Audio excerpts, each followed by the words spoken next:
Welcome to my channel Hindi moral और Buddha story. दोस्तों, आज हम आपको सुनाने जा रहे हैं एक ऐसी सच्चाई जो आपको भीतर तक झकझोर देगी। एक डाकिया जिसे पूरा गांव अपना मानता था, जो हर गली हर घर में खुशियां बांटता था। लेकिन जब वक्त बदला तो वही इंसान अकेला और बेसहारा रह गया। यह है कर्मा चाचा की दर्द भरी कहानी। एक ऐसी कहानी जो हमें सिखाती है कि इंसान चाहे जितना भी अच्छा क्यों न हो, समाज अक्सर उसे भूल जाता है। सुमन गांव की एक छोटी सी बच्ची थी। वह सुबह स्कूल जाया करती थी। रास्ते में उसे कर्मा चाचा मिलते थे। सुबह सुबह साइकिल पर डाकखाने जा रहे होते थे। सुमन को देखकर साइकिल रोक लेते और उसे एक टॉफी देकर कहते, मेरी बेटी आज पढ़ने जा रही है। टॉफी पाकर सुमन बहुत खुश होती। कर्मा चाचा उसके पिता के बहुत पुराने दोस्त थे। अक्सर डाक बांटने के बाद शाम को हमारे घर आ जाते थे, माँ के हाथ की चाय पीने। माँ उन्हें अपना भाई मानती थी और राखी भी बांधती थी। कर्मा चाचा बहुत मजाक करते थे। उनके घर आते ही घर में ठहाकों का दौर शुरू हो जाता था। सुबह कर्मा चाचा से टॉफी लेकर सुमन स्कूल की ओर चल दी। स्कूल में पहुंचकर उसने टॉफी अपने बस्ते में रख ली। दोपहर को टॉफी खाती हुई वह घर जा रही थी। तभी उसे कर्मा चाचा दिखो बोले, चल बेटी बैठ जा साइकिल पर, मैं उस तरफ ही जा रहा हूँ डाक बांटने। सुमन मजे से साइकिल पर बैठकर घर पहुंच गई। उसे आता देख माँ ने कहा, भैया आप कहाँ इस शैतान के चक्कर में पड़ जाते हैं? आपको दूसरे गांव जाना होता है डाक बांटने, ये तो अपने आप आ जाती स्कूल से। कर्मा चाचा ने हंसते हुए कहा, बहन मामा के होते भांजी पैदल चले यह नहीं हो सकता। मुझे तो जब भी यह मिलेगी मैं सारा काम छोड़कर इसे घर छोड़ने आ जाऊंगा। यह सुनकर माँ ने कहा, ठीक है भैया आप जानो और आपकी बेटी बैठो, आप भी खाना खा लो। कर्मा चाचा ने डाक दिखाते हुए कहा, नहीं बहन 3 गांवों में डाक बांटने जाना है। फिर वे साइकिल में पैडल मारते हुए आगे बढ़ गए। कर्मा चाचा के बारे में कुछ पता नहीं था, बस इतना पता था कि आज से 8 साल पहले ये इस गांव में आए थे, तब से यही है। इनके घर परिवार में कोई नहीं था। इस गांव के लोगों को ही अपना घर परिवार मानते थे। एक दिन सुबह सुबह सुमन की माँ बाहर खड़ी थी। तभी कर्मा चाचा दूर से आते दिखाई दिए। माँ ने उन्हें रोका और कहा, भैया सुमन को बहुत तेज बुखार है, उल्टी भी हो रही है। मैं दवाई दी थी लेकिन कोई आराम नहीं पड़ा, लगता है इसे शहर लेकर जाना पड़ेगा। कर्मा चाचा फटाफट साइकिल से उतरकर घर में आए, अपना थैला एक और पटका और सुमन को उठाकर चल दिए। माँ की गोद में सुमन को देकर कहा, जल्दी से साइकिल के पीछे बैठ जाओ। माँ ने कहा, भैया आपकी ड्यूटी। लेकिन उन्होंने माँ को डांट कर चुप करा दिया। माँ साइकिल के पीछे सुमन को गोद में लेकर बैठ गई। कर्मा चाचा जल्दी से पैडल मारकर शहर की ओर चल दिए। 12 किलोमीटर गर्मी में साइकिल चलाकर शहर पहुंचे। वहां डॉक्टर ने सुमन का चेकअप किया और उसे भर्ती कर लिया।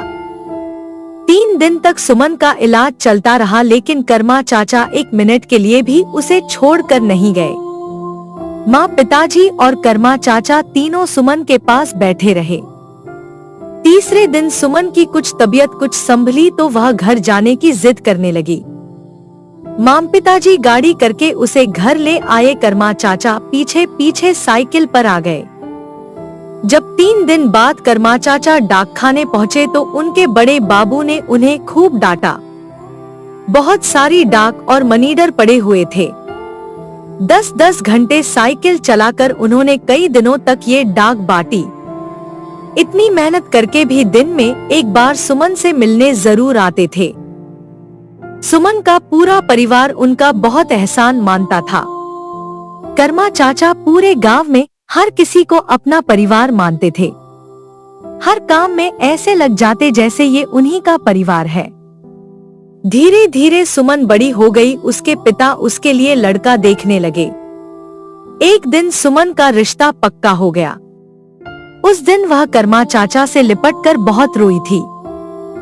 कर्मा चाचा ने हंसते हुए कहा, पगली, मैं रोज तेरे घर चिट्ठी देने आया करूंगा, यहीं पास ही में तो है तेरा गांव।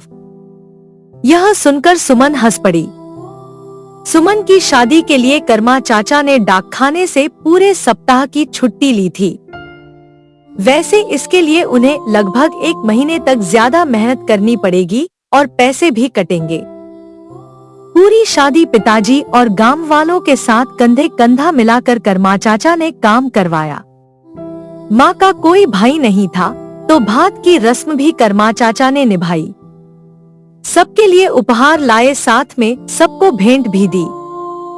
पिताजी ने मना भी किया तो उन्हें डांटने लगे।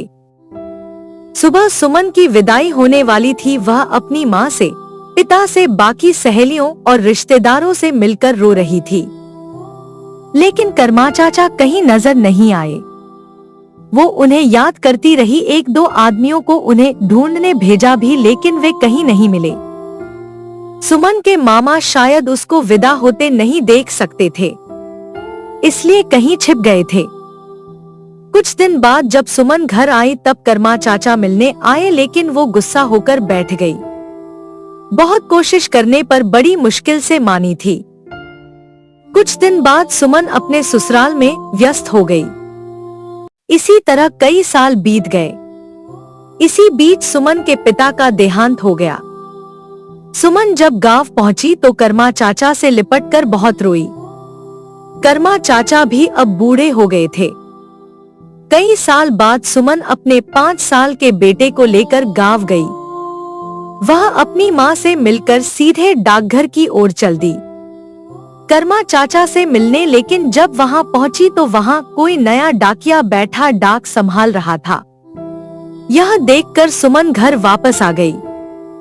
माँ से पूछा, माँ, कर्मा चाचा कहाँ हैं? क्या वो अब डाकिया नहीं रहे? माँ ने बताया, बेटा, बहुत बुरा हुआ तेरे कर्मा चाचा के साथ। 2 साल पहले वे डाक बांटने जा रहे थे।